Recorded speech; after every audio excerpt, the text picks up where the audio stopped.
Yo guys, Floopes900 here. It's Crusaders.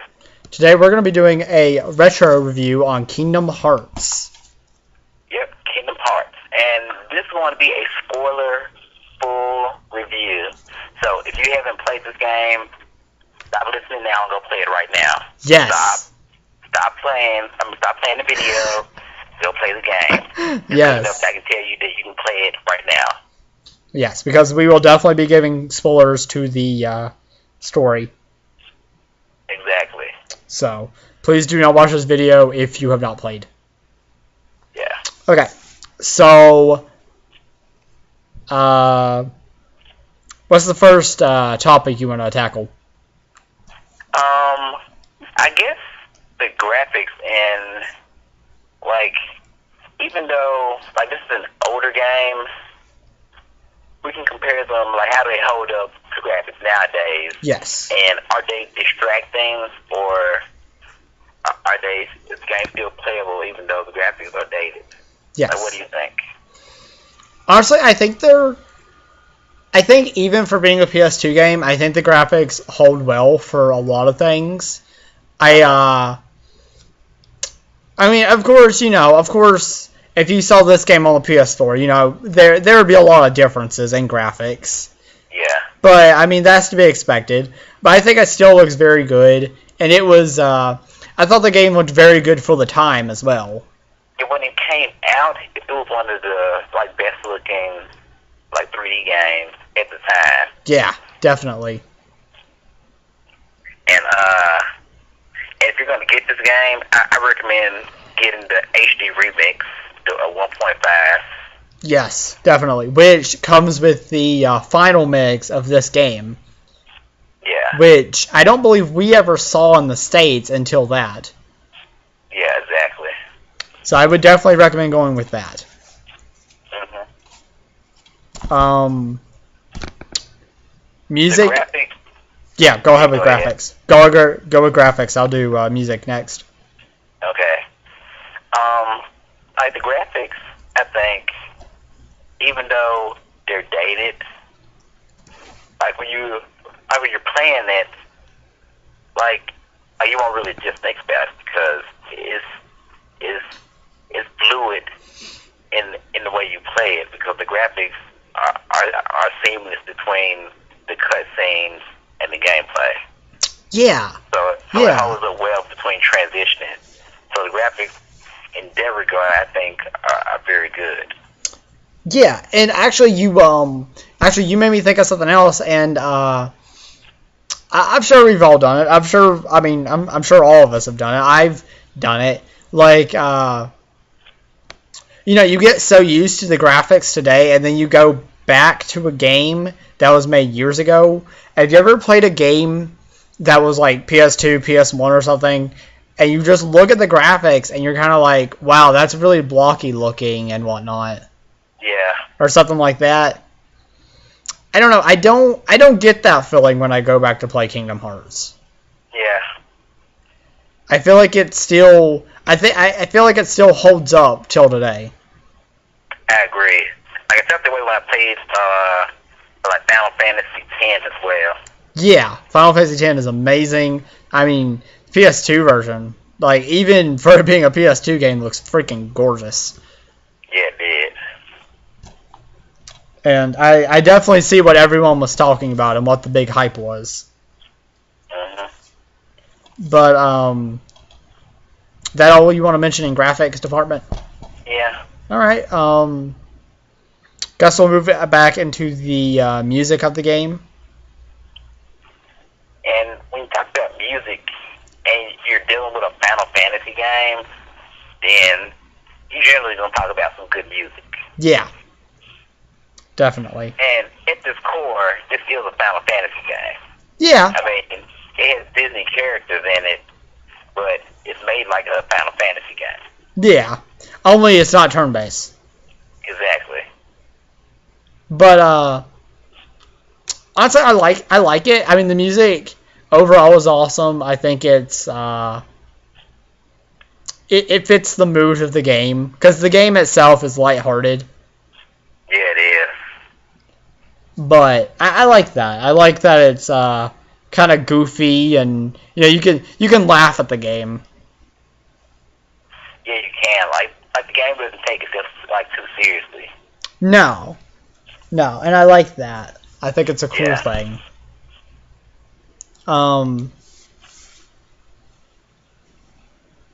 See, it's I guess that's all I have to say about music. Yeah, I mean, I would just like to say that as far as like music goes, it definitely does itself a very good job. Like it complements each word you go to. It complements it well. Yes, it does. Like when you're like in the like Little Mermaid world, you hear the Little Mermaid music. Yes. When you're in Agrabah, you hear the Aladdin music. Just every world, it had the music that fit exactly with like what you were doing. Yeah. Great. And that's one thing I really love. Like it, it takes music from. I mean, obviously we have like the worlds of our favorite Disney movies, and then we have the music to go along with it, and it just fits it all together. Yeah. Like one of my biggest thing was just, and I still do this. Like every time I go to the Nightmare Before Christmas world, I'll just stand around for a few minutes and listen to the song. Yeah. Because I just love that freaking movie. I did that with the Little Mermaid world. I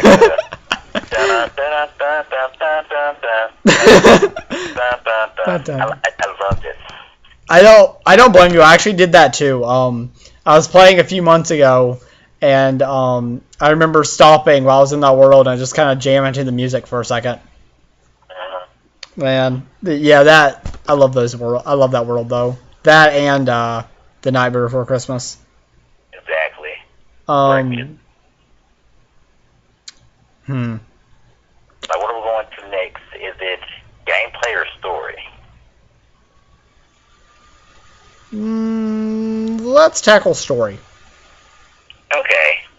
Well, if you didn't already know, like the story involves Sora, Riku, and Kari. Yes. And like they're in their own little world. I guess like an island, I guess you could say. Until the darkness comes. And then it swallows Sora's and their world all completely. Yeah.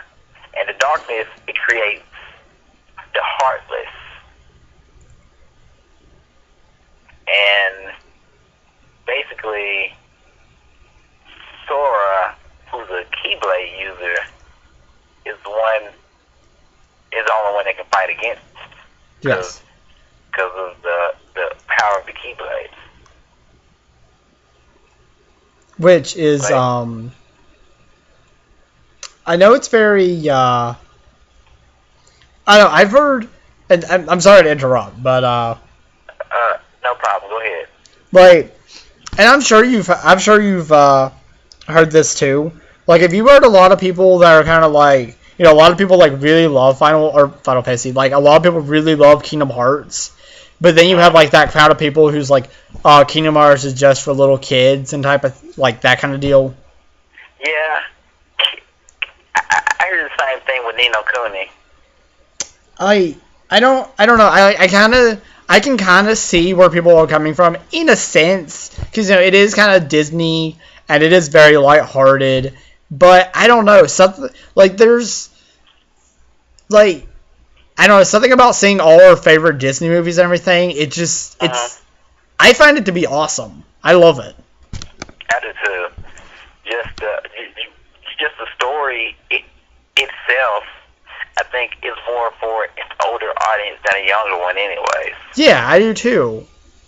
And like my favorite thing is like understand about the Heartless and the darkness. And, and what Keyblade user needs to do. I mean, it's basically for teenagers, I'd say, because teenagers that grew up with the Disney movies of the '90s are the only ones that would really wanna love to play the Kingdom Hearts game.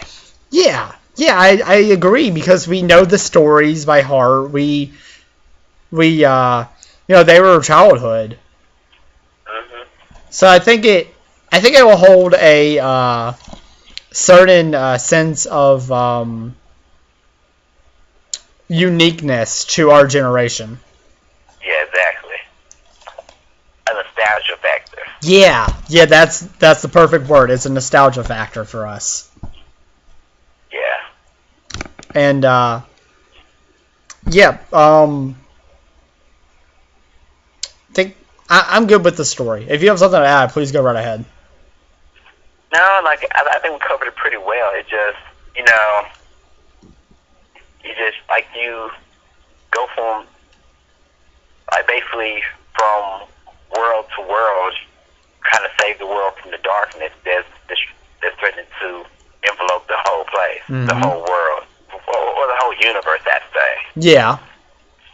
So, as the Keyblade user, only he can fight against it. So, I think the story was unique and different for its time. Because, like, you never encountered a story with Keyblade fighting darkness, heartless. It was different. It really was like it. An original story. Yeah, it was an original story. It was very different. It took all the Disney stuff we loved, put it into one game. Was completely different from everything else. Well, talk about how games are cliche these days. Yeah. But like this game was very unique and different, like in its own right. Yeah, and I honestly I feel like Kingdom Hearts 3 is going to be equally as different as this one is. Exactly. Like I feel like it's still going to have that awesome nostalgic charm. And the one thing I like is how they're taking like the older Disney movies and stuff, and like we still have them in the game, so we're still going to have our nostalgic factor. Exactly. But the kids today are also going to have worlds that they know. Like, Big Hero 6 has a world in Kingdom Hearts 3. Oh, that's going to be awesome. I know. Like, I'm actually really excited to see that. I know. And it'd be cool to see, like, what he looks like, because his form changes, like, for every world. Yeah. So, it'd be cool if, like, Hero, like, gave him some gear or something, for that world. Yeah, I totally agree. Like I'm looking forward to this. Yeah, it'll be awesome. I don't know if this is confirmed or not. I don't remember. There was talk of a Star Wars level, possibly. I doubt that at least for this game, probably for Kingdom Hearts 4, without my Star Wars. I thought about it. 'Cause, see, I don't know. Disney owns Star Wars now, so like there was like right after that happened, a lot of people were talking about what it could mean for Kingdom Hearts 3. It'll be awesome. Like I don't know. There may not be, but I don't know. I guess we'll see.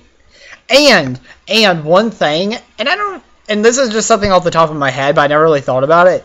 We're in the world where like we're doing PS4 and Xbox One, and we have a marketplace now, an online marketplace. Who's to say we couldn't have an extra world to the Kingdom Hearts story in Kingdom Hearts 3 that's like a DLC or something? Yeah, I mean, it totally can happen.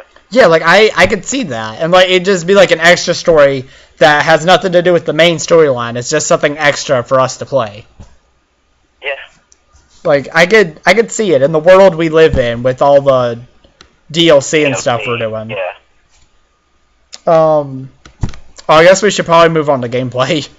Yeah, definitely. I thought gameplay was nice. I like the sub-menus. I mean, it was something that we had kind of already seen before. Yeah. Because it's the hack and slash. Yeah. But it did it very well. It was very fluid in the attacks you could do. Yes.